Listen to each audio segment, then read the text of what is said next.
Chers amis, bonsoir et bienvenue, frères et sœurs.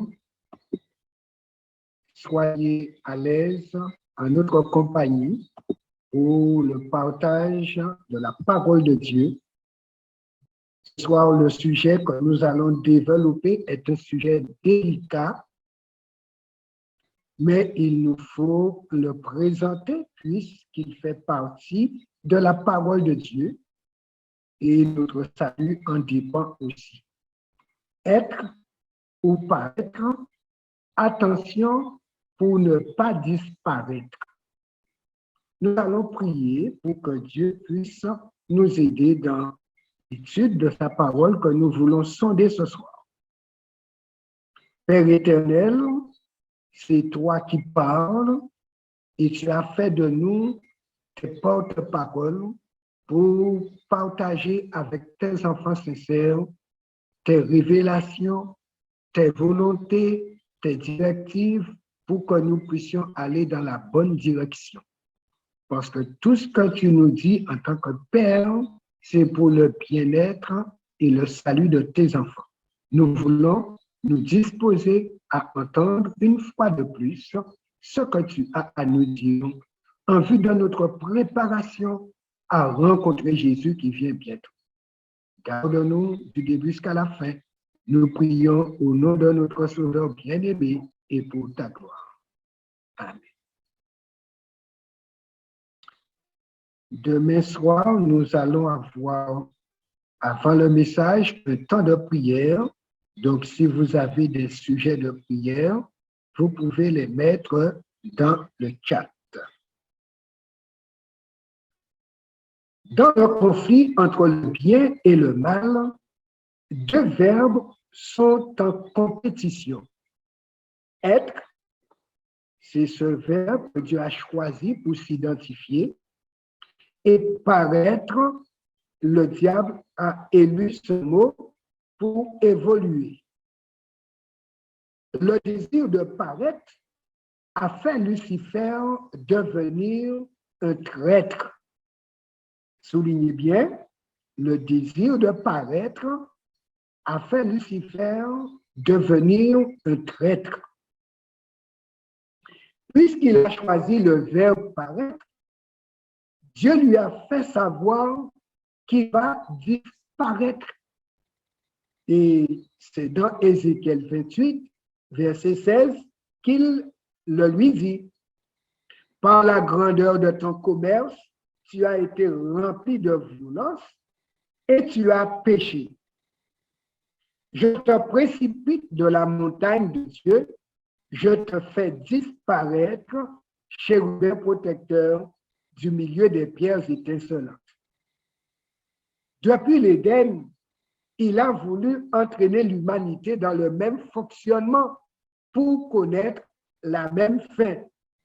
Et soulignons, le chef du paraître va disparaître et tous ceux qui vont adopter son verbe vont connaître la même fin. Voilà pourquoi, ce soir, que nous apprenons Dieu sous la manière d'éviter le paraître. Comment intégrer les valeurs qui demeurent et nous feront finalement briller comme des étoiles à perpétuité. Nous allons considérer comment le paraître a provoqué la chute de Lucifer. D'où vient l'idée de se parer? Comme on dit, se faire beau, se faire belle. Si on ne serait pas déjà beau et on ne serait pas déjà belle, donc on cherche à être encore plus beau et plus belle. D'où vient cette idée? Dans Ézéchiel 28, versets 13 à 19, Dieu nous le dit. Fils de l'homme, prononce une plainte sur le roi de Tyr. Le roi de Tyr, c'est le symbole que Dieu a utilisé pour décrire Lucifer dans sa chute. Tu lui diras, ainsi parle le Seigneur l'Éternel. Tu mettais le sceau à la perfection. Tu étais plein de sagesse, parfait en beauté. Qu'est-ce qu'il avait à ajouter encore? Tu étais en Éden, le jardin de Dieu. Tu étais couvert de toute espèce de pierres précieuses. Vraiment, combien la liste? Sardoine, topaze, diamant, chrysolite, onyx, jaspe, saphir, escarboucle, émeraude et or. Donc, 14 pierres et métal différents qui permettent à Lucifer d'être Lucifer, donc d'être ange de lumière, parce qu'avec autant de pierres, il brillait. Dans le ciel, au départ, cela n'avait aucun problème. Et c'est Dieu lui-même qui lui a fait son vêtement. C'est Dieu lui-même qui l'a habillé. Et c'est pourquoi on l'appelait fils de l'aurore. Forte lumière, il brillait de 1000 feux. Il a dit, tes tambourins et tes flûtes étaient à ton service, préparés pour le jour où tu fus créé. En plus, il était chef d'orchestre du ciel. Et on comprend pourquoi les grands chanteurs font pacte avec le diable pour avoir disque d'or rapidement. Tu étais un chérubin protecteur, aux ailes déployées. Je t'avais placé, tu étais sur la sainte montagne de Dieu, donc très élevée. Tu marchais au milieu des pierres étincelantes. Tu as été intègre dans tes voies, depuis le jour où tu fus créé, jusqu'à celui où l'iniquité a été trouvée chez toi. Par la grandeur de ton commerce, tu as été rempli de violence et tu as péché. Il a dépassé les limites. En conséquence, quand on saute par-dessus la barrière, on tombe dans le vide. Je te précipite de la montagne de Dieu. Je te fais disparaître, chérubin protecteur, du milieu des pierres étincelantes. Ton cœur s'est élevé à cause de ta beauté. Voici où le piège, ou du moins Lucifer s'est égaré, puisque Dieu ne lui a pas tendu un piège. C'est lui qui s'est égaré. Il lui dit, ton cœur s'est élevé à cause de ta beauté. Et cœur élevé, ça s'appelle orgueil. Soulignons bien, le verbe paraître a comme racine l'orgueil. Cœur qui s'élève, qui ne reste pas au niveau où Dieu l'a placé. Et alors, tu as corrompu ta sagesse. Il était très sage jusque-là. Mais lorsque l'orgueil a pris place dans son cœur, alors il a privilégié le paraître, et c'est pourquoi Dieu lui dit, maintenant tu vas disparaître. Il n'y a pas de place pour l'orgueil chez Dieu. Quand on éclat, voilà le problème. C'est ce que Lucifer a considéré, l'éclat, le paraître, ce qui paraissait. Par ton éclat, il a corrompu sa sagesse. En conséquence, Dieu lui dit, je te jette par terre, et il est bien à terre. Il est parmi nous sur terre, et il veut nous faire rester à terre. Dieu lui dit, je te livre un spectacle au roi par la multitude de tes iniquités, mauvaises pensées, mauvaises décisions, mauvaise orientation, par l'injustice de ton commerce, ce qu'il va dire sur Dieu aux autres anges. Tu as profané tes sanctuaires. Je fais sortir du milieu de toi un feu qui te dévore. Je te réduis en cendres sur la terre aux yeux de tous ceux qui te regardent. Tous ceux qui te connaissent parmi les peuples sont dans la stupeur à cause de toi. Tu es réduit au néant, tu ne seras plus à jamais. Voici la fin du verbe disparaître. Donc, Lucifer a mis l'accent sur le paraître, sur l'éclat qu'il avait. Il a corrompu sa sagesse en voulant s'élever. Voici pourquoi il est tombé. Et étant tombé, Dieu lui dit, tu ne seras plus à jamais. Et puisque c'est son sort, il ne veut pas être seul à connaître ce sort. Voilà pourquoi il jette de mauvais sorts. Quand on accepte ses idées, on connaîtra le même sort. Ève a accepté ses idées. Ève ne mange plus. Son ventre a pourri. Et si nous acceptons les idées de Lucifer, ange tombé, donc nous tomberons et nous ne serons plus à jamais. Deux verbes, donc en compétition, en opposition, et le choix est devant nous. Être et paraître. Dieu a choisi être et il veut que nous puissions être. Et Satan a choisi le paraître, il veut que nous puissions le suivre pour paraître et finir en étoile filante. L'étoile filante apparaît, mais aussi, belle que soit sa panache de lumière, elle disparaît et finit en poussière d'étoile. Voici la volonté divine pour ses rachetés, ceux qui acceptent de bénéficier du sang rédempteur de Jésus. Les chrétiens d'aujourd'hui sont-ils concernés par cette question du port de bijoux? On a vu que Lucifer en avait beaucoup, 14 variétés. Est-ce qu'aujourd'hui, nous sommes concernés par cette notion?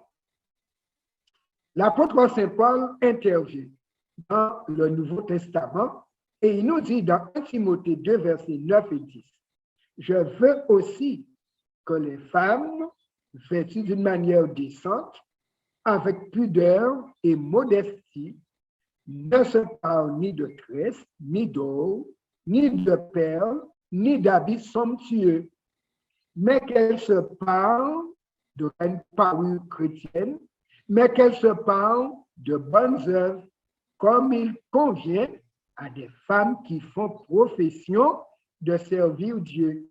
Donc, les chrétiennes sont des femmes qui servent Dieu. Et quand on est au service de Dieu, alors il est dit, nous avons une présentation devant Dieu. Et cette présentation est importante. On a vu que Lucifer, ce qu'il a perdu, c'est un cœur qui s'est élevé par orgueil. Et à l'opposition, on demande aux femmes chrétiennes d'être modestes. Donc, l'opposé de l'orgueil, c'est la modestie, l'humilité. Et dans ce cas, l'orgueil a une présentation, l'humilité et la modestie ont une présentation. L'apôtre Saint-Pierre n'était pas en compagnie de Paul. Ils se sont croisés quelques 2 ou 3 fois, mais l'apôtre Pierre écrit de son côté. La même chose, puisque où que nous puissions être et vivre, les principes de Dieu sont les mêmes et ne changent pas parce que son évangile est éternel et c'est pour tous les habitants de la terre. 1 Pierre 3, versets 3 et 4.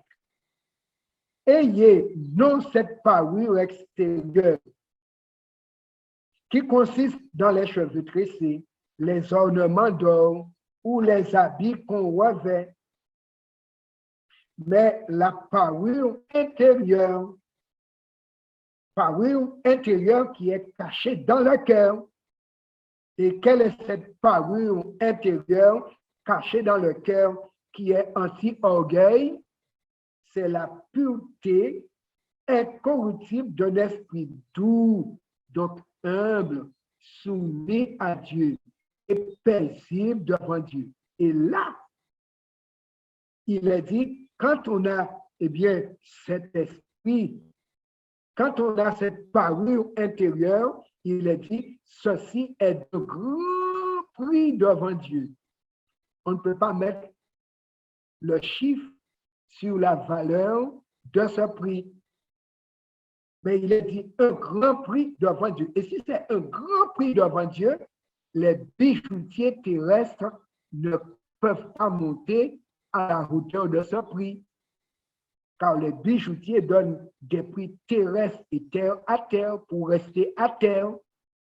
Mais Dieu, quand il donne un prix, c'est un prix céleste pour débarquer au ciel. Parce que pour aller au ciel, le prix est cher. Et Dieu paie le prix pour que ce soit gratuit pour nous. Mais il nous dit qu'on doit se présenter en bonne condition pour que lorsqu'il nous regarde, il nous voit parler célestement. Peut-on prendre le risque d'aller au ciel sans être accompagné par Jésus? Il ne faut pas faire comme l'homme propose et veut, puisque l'homme sur terre peut être instrument de Satan pour perdre, tout comme Satan a utilisé le serpent pour séduire la femme.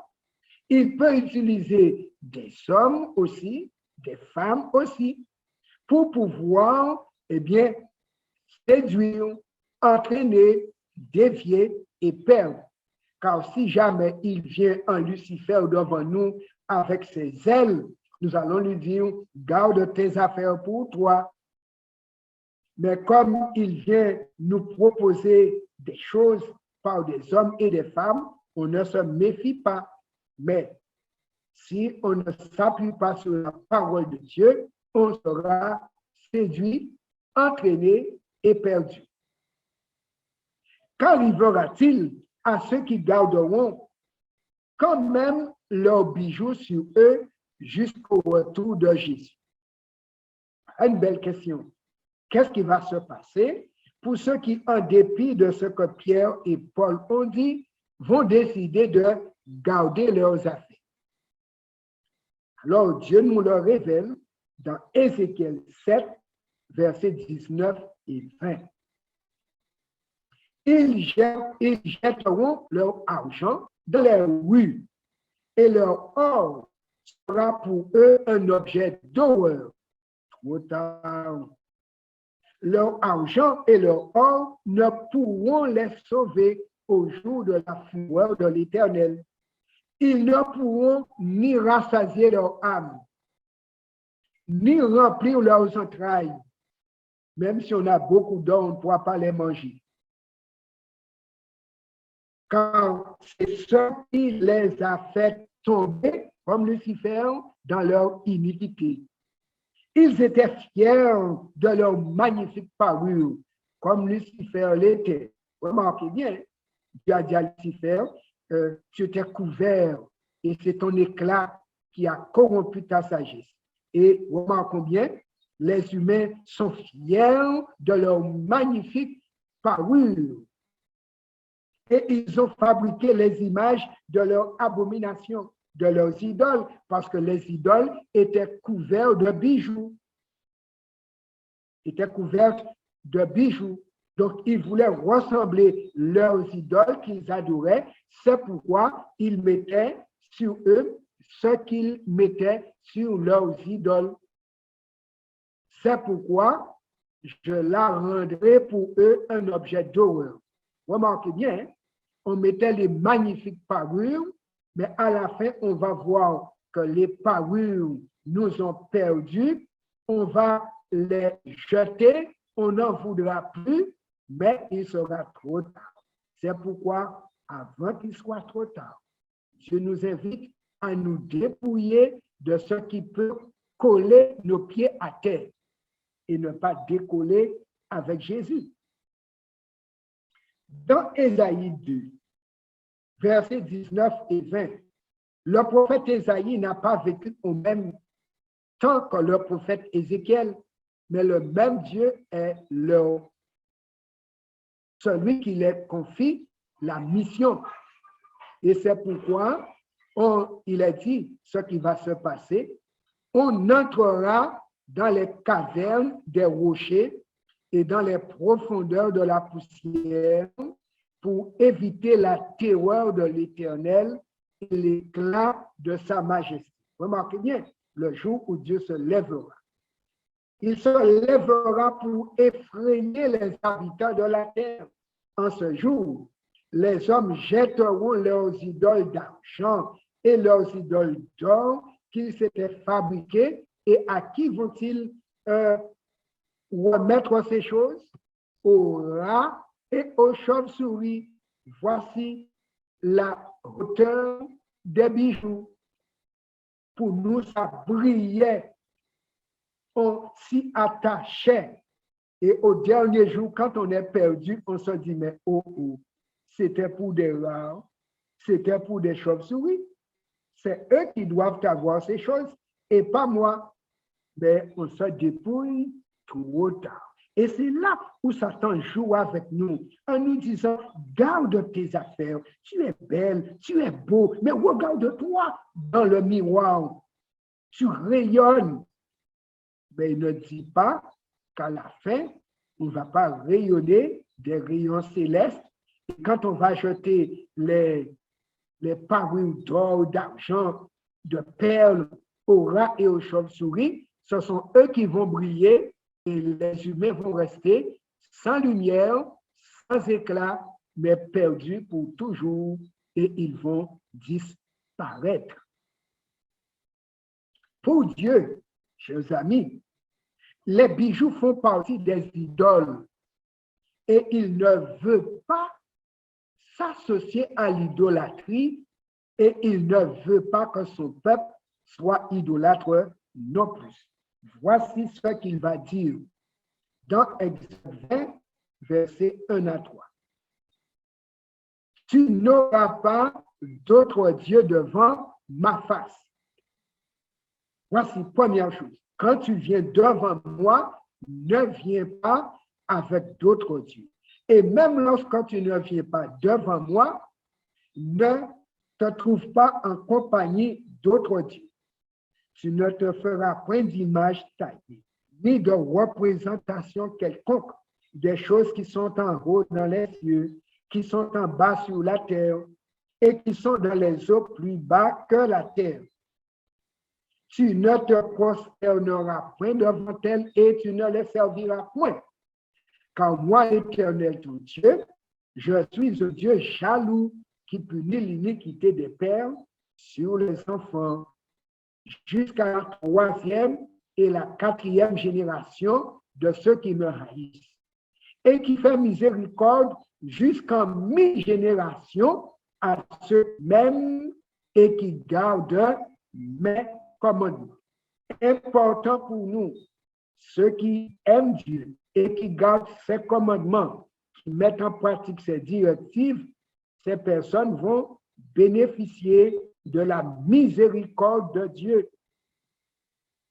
Voici une expérience malheureuse que le peuple de Dieu avait vécue et que la Bible nous a rapportée pour nous aider à comprendre et surtout pour éviter leur erreur. Dans Exode 32, versets 1 à 11, nous lisons ceci. Le peuple, voyant que Moïse tardait à descendre de la montagne, cela faisait 40 jours qu'il était sur la montagne, à recevoir les 10 commandements sur les 2 tables de pierre et d'autres instructions pour le peuple, on nous dit, le peuple s'assembla autour d'Aaron, le grand frère de Moïse, et lui dit, allons, fais-nous un Dieu qui marche devant nous, car ce Moïse, cet homme qui nous a fait sortir du pays d'Égypte, nous ne savons ce qu'il est devenu. Aaron leur dit, et soulignez bien, ôtez les anneaux qui sont aux oreilles de vos femmes, de vos fils et de vos filles, et apportez-les-moi.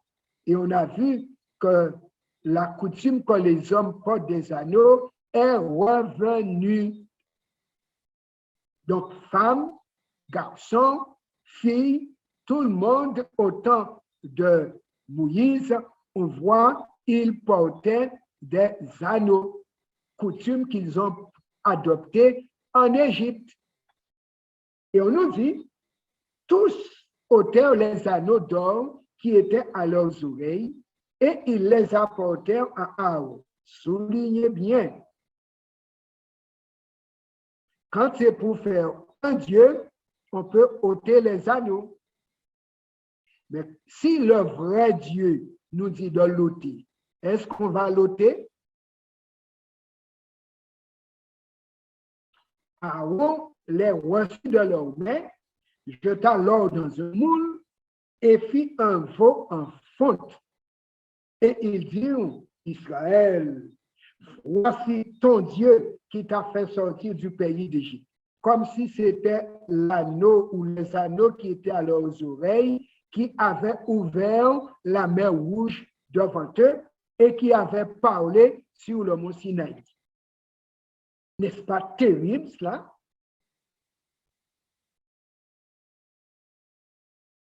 Lorsqu'Aaron vit cela, il bâtit un autel devant lui et il s'est dit, demain, il y aura fête en l'honneur de l'Éternel, comme si l'Éternel a le visage d'un bœuf alors qu'un un visage de personne. Comment Dieu peut-il entendre cela? L'Éternel qui ressemble à un bœuf à quatre pattes, qui ne peut pas marcher, qu'on doit porter et pousser.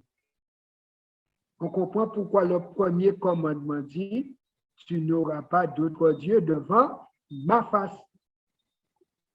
Le lendemain, ils se levèrent de bon matin et ils offrirent des holocaustes et des sacrifices d'action de grâce.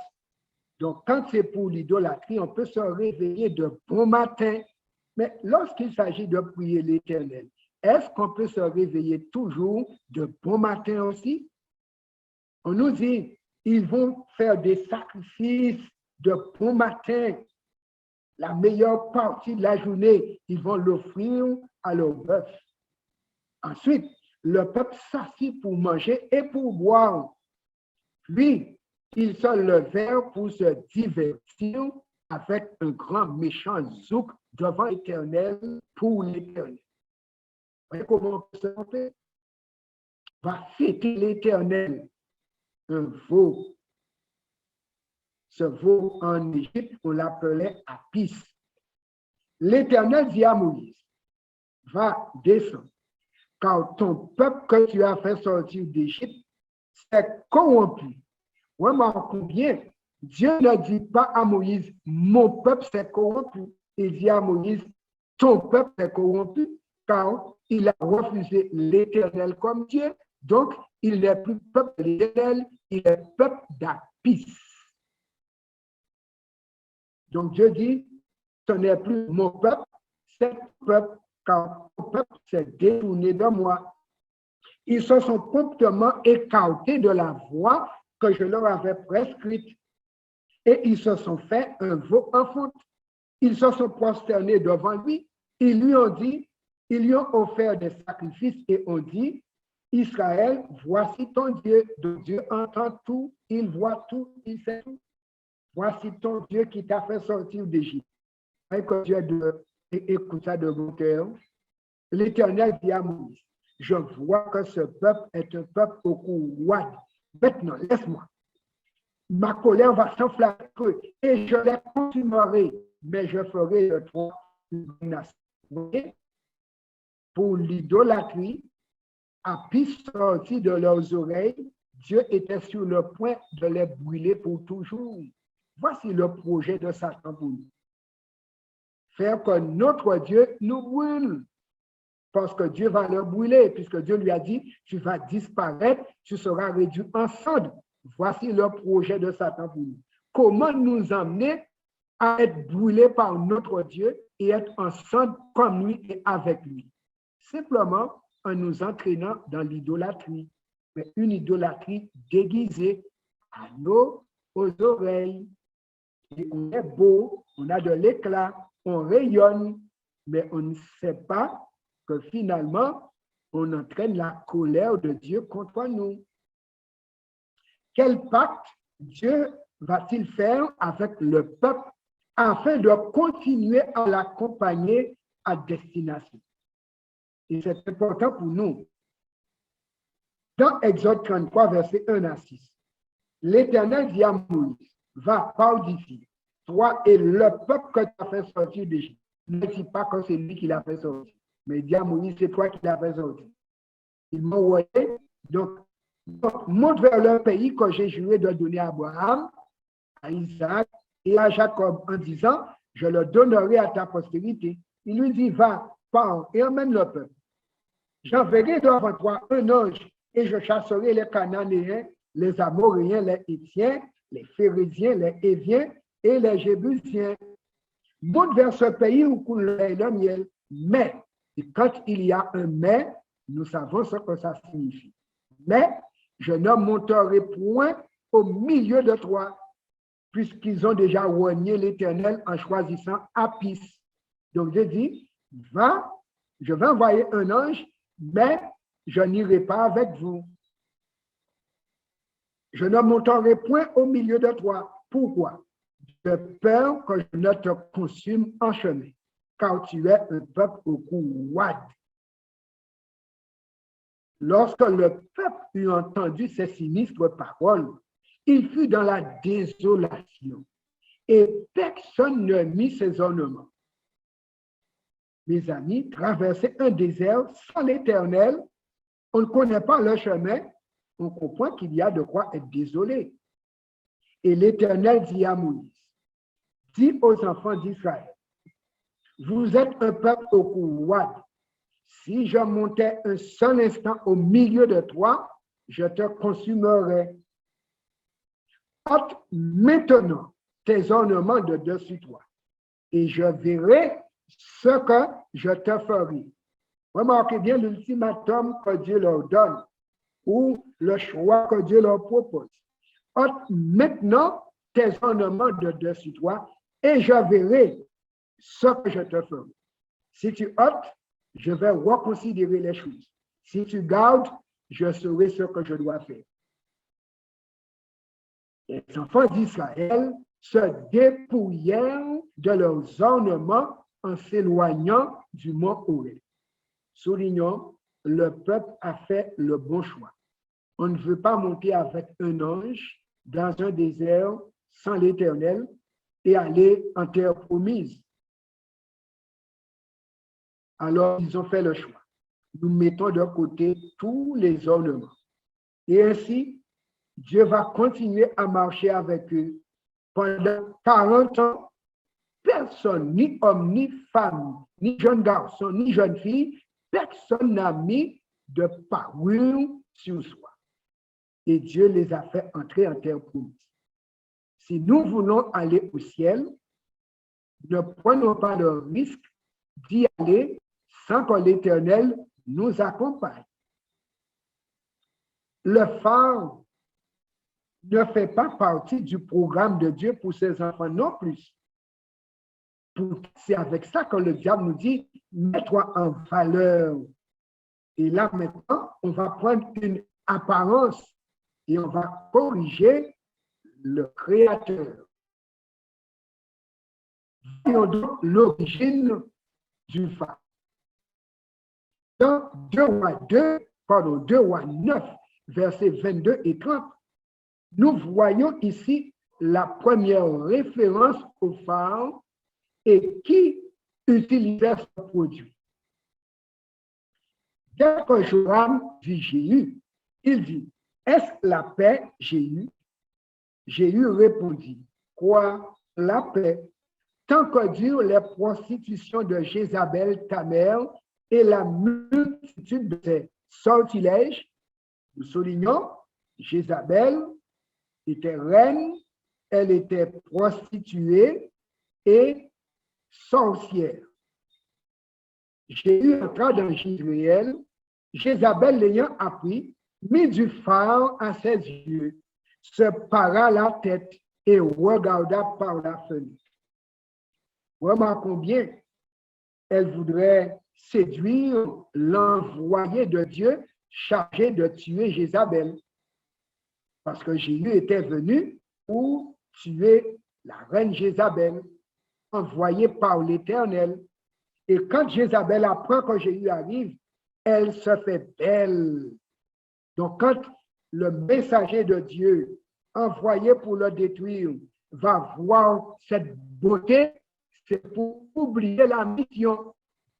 Mais Jéhu n'a pas regardé aux yeux fardés, n'a pas regardé à la tête parée. Il a dit simplement, qui est pour l'Éternel? Il y avait 2 serviteurs dans la chambre de Jézabel. Il a dit aux 2 serviteurs, jetez-le par la fenêtre. Et Jézabel est tombée de la fenêtre. Elle est morte comme Dieu l'avait dit par le prophète Élie. Et Dieu avait dit, les chiens mangeront Jézabel et elle ne sera pas enterrée. Et effectivement, ce sont les chiens qui ont mangé Jézabel et l'ont enterrée dans les champs au travers de leurs excréments. C'est ce que Dieu avait dit. Le diable ne prépare pas de belles et de bonnes fins pour ceux qui entrent dans son système. Prostituée, sorcière, qui finit dans le ventre d'un chien et pas même dans un tombeau. Et personnellement, je peux vous dire, j'ai fait pas mal d'expériences avec des femmes possédées de démons étant fardées. En Guadeloupe, en Martinique, et je peux vous dire, quand une femme est possédée du démon et est fardée, on aura beau prier pour elle du matin au soir, du soir au matin, de janvier à décembre, elle ne sera pas délivrée. Expérience vécue. J'ai passé avec un groupe de prière 3 jours de 4 heures sur 3 semaines pour prier pour délivrer une jeune femme possédée. Le démon, sous la pression de la prière, veut s'en aller. Et on voit comme si la gorge de la femme s'arracherait. Mais le démon ne s'en va pas. De 9h à midi, il persiste. Et nous sommes obligés de partir. On est fatigué. On revient la semaine d'après. Même topo. 9h midi, le démon ne s'en va pas.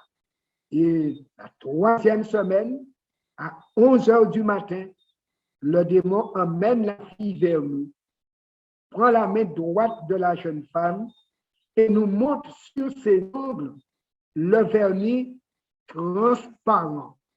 Voici ce pour lequel il ne peut pas partir. Et c'est là pour la première fois. J'ai compris que les femmes fardées que les démons possèdent ne vont jamais être délivrées à moins de se débarrasser de ce produit. Et il y a d'autres personnes que j'ai rencontrées en Martinique, en Guadeloupe, la même chose. Quand je leur demandais de se dépouiller de leur phare avant la prière, alors elles étaient délivrées. Donc, il nous faut éviter ces pièges de Lucifer, ange tombé. Quels sont les ornements que Jésus donne à son épouse dès maintenant afin de la présenter à son père en vue du mariage? Comment venir dans la maison de Dieu? quand on est enfant de Dieu, faisant partie de la maison de Dieu, fiancé à Jésus.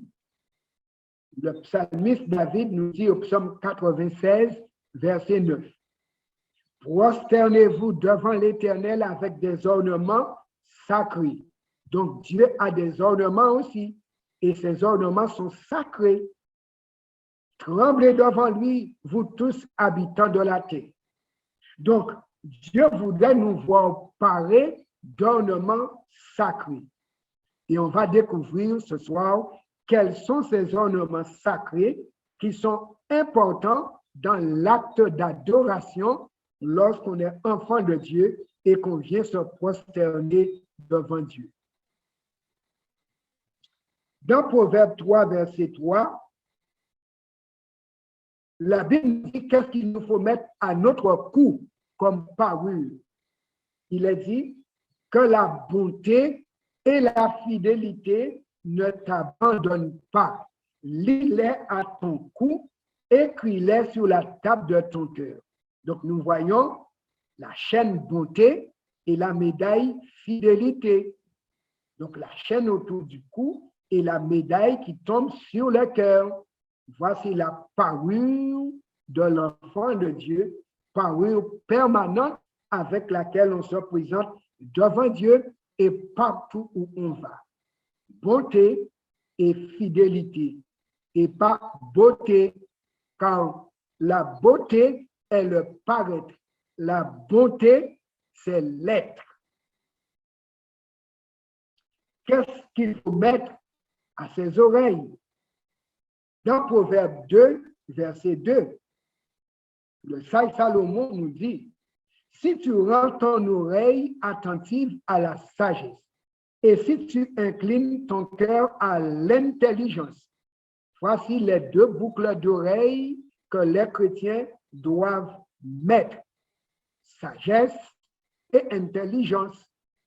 Car la sagesse, dans Proverbe 8, verset 11, il nous dit, car la sagesse vaut mieux que les perles, elle a plus de valeur que tous les objets de prix. Donc, imaginez tous les objets de prix, en toutes sortes de pierres précieuses, de perles, des choses qui sont chères, de diamants. Il est dit, la sagesse vaut mieux que les perles et que les objets de prix. Et c'est ça qu'il faut mettre à son oreille. Sagesse, intelligence, quelle belle parure. Car avec la sagesse, on va discerner Satan sous toutes ses approches et on pourra lui dire, je t'ai vu, il n'y a rien pour toi chez moi, rien à toi chez moi. Et c'est ainsi que Jésus a vécu. Le prince du monde vient, dit-il, il n'a rien en moi. Donc, nous aussi, le prince du monde viendra nous visiter, mais il ne faudrait qu'il trouve rien à lui sur nous et chez nous. Qu'est-ce qu'on doit mettre sur ses ongles? Puisque Satan nous propose des choses à mettre sur nos ongles. Et aujourd'hui, il y a toute une panoplie. Éphésiens 4, verset 25. Que celui qui dérobait ne dérobe plus, mais plutôt qu'il travaille en faisant de ses mains ce qui est bien, pour avoir de quoi donner à celui qui est dans le besoin. Donc, il s'agit de la libéralité. Je travaille et je fais de l'aumône, je vais aider quelqu'un qui est dans le besoin et mes ongles sont fardés de libéralité, car je donne au bout de mes ongles.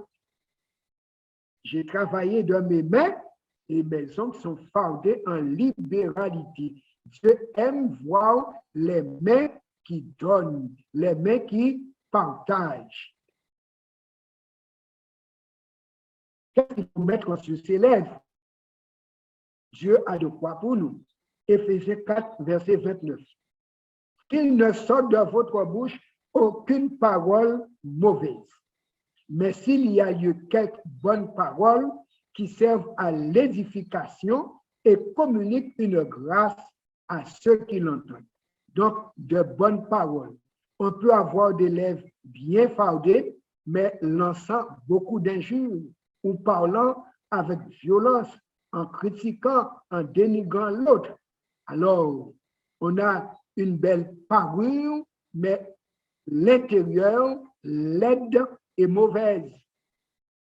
Donc, on va parer notre en dedans de bonnes pensées pour que de nos lèvres, il en sorte de bonnes paroles qui vont édifier tous ceux avec qui nous entrerons en contact et avec qui nous communiquerons, en commençant par la maison. Et là, on va parer ses lèvres de bonnes paroles et de la vérité. De nos lèvres ne va sortir que ce qui est vrai, ce qui est bon. Et là, la vérité édifie, la vérité purifie, la vérité sanctifie, la vérité maintient de bonnes relations verticales avec Dieu et horizontales entre les humains. Le livre de l'Apocalypse met en opposition deux femmes qui sont deux églises à la fin des temps. Comment sont-elles présentées? Dans Apocalypse 12, verset 1, est présentée l'épouse de Jésus. Un grand signe parut dans le ciel, une femme enveloppée du soleil, la lune sous ses pieds et une couronne de 12 étoiles sur sa tête. Voici la fiancée de Jésus. Et la couronne de 12 étoiles, c'est la couronne de fiancée, mais elle symbolise les 12 tribus d'Israël, peuple de Dieu duquel Jésus a pris naissance, et les 12 apôtres de Jésus, eh bien, des tribus d'Israël, Jésus s'est entouré de 12 hommes, lui qui est la tête de l'Église et qui conduit l'Église au ciel. Voici le symbole de la véritable Église. Le soleil représente la période du Nouveau Testament avec toute la lumière que Jésus est venu nous apporter, et debout sur la lune représente la période de l'Ancien Testament qui annonçait la venue de Jésus. Ainsi donc, l'Église de Jésus est debout sur l'Ancien Testament et véhicule le contenu du Nouveau Testament pour éclairer l'humanité. Et c'est ce que nous faisons depuis le départ, et on vient de voir dans l'Ancien Testament que les bijoux font partie du système idolâtre et Dieu veut que nous puissions nous en séparer à temps. Et on a vu que dans le Nouveau Testament, les apôtres Paul et Pierre ont dit aux chrétiens de ne pas se parer d'or, de perles, d'habits somptueux, mais d'être modeste, sec, humble et de chercher ce qui a de la valeur devant Dieu.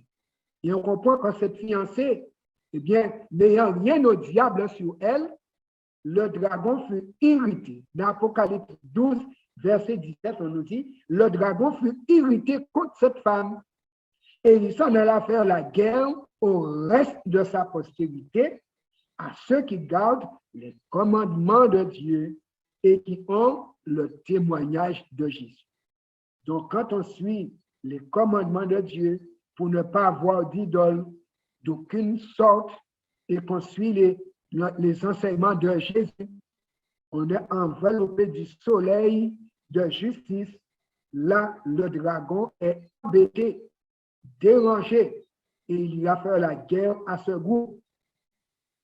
Par contre, dans Apocalypse 17, versets 1 à 6, on présente également une autre femme, mais elle s'appelle Babylone.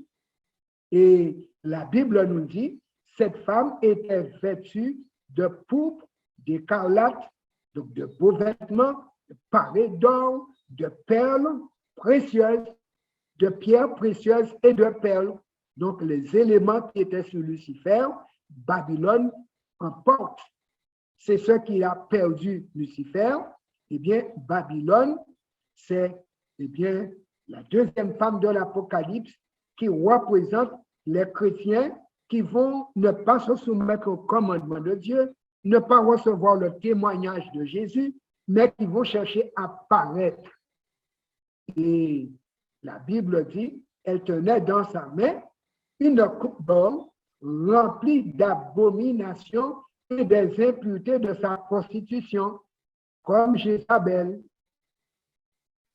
Donc, nous avons deux femmes, Église de Dieu, Apocalypse 12, verset 1, et Église contre Dieu, puisque ce sont des humains aussi, mais présentés sous deux symboles. Et remarquons bien, les femmes et les hommes se distinguent au travers de ces deux présentations, entre être, Église de Dieu, et paraître, eh bien, Église contre Dieu. Et c'est pourquoi la Bible dit ceci. Il invite et il avertit en même temps son peuple, ceux qui sont sincères, qui par ignorance ont fait des choses, mais qui aujourd'hui doivent délaisser tout ce qui est de l'idolâtrie.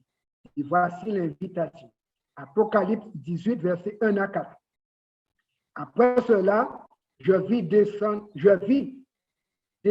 du ciel un autre ange qui avait une grande autorité, et la terre fut éclairée de sa gloire.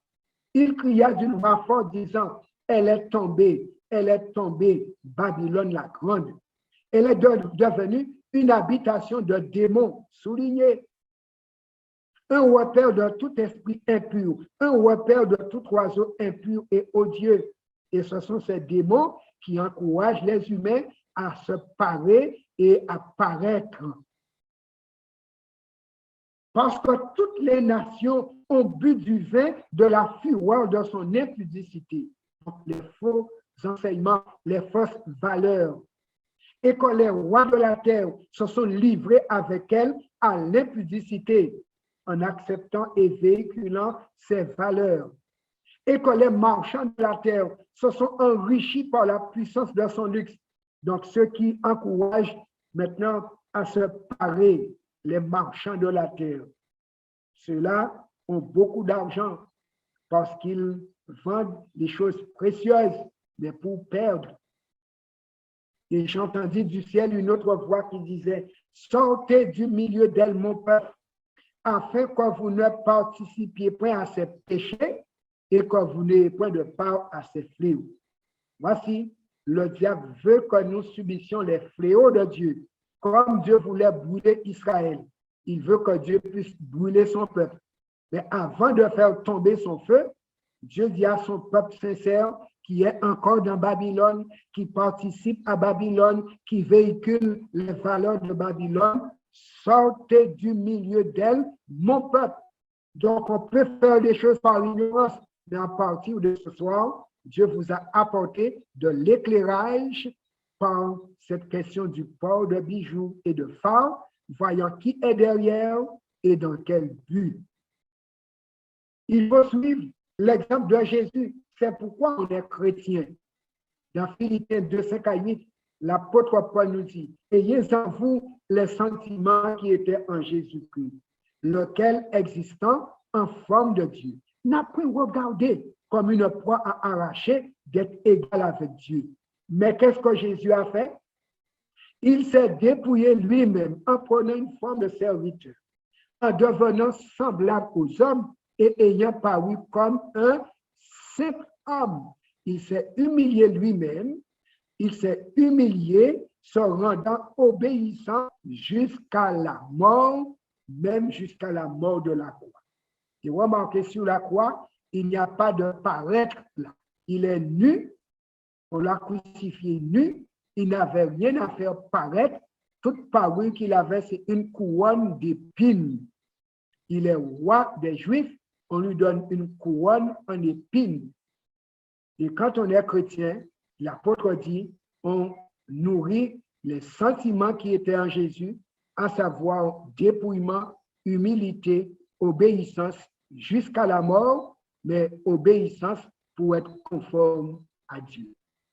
En conclusion, l'apôtre Pierre nous dit, 1 Pierre 1er, versets 14 et 15, comme des enfants obéissants, ne vous conformez pas aux convoitises que vous aviez autrefois quand vous étiez dans l'ignorance. Dieu ne tient pas compte des temps d'ignorance.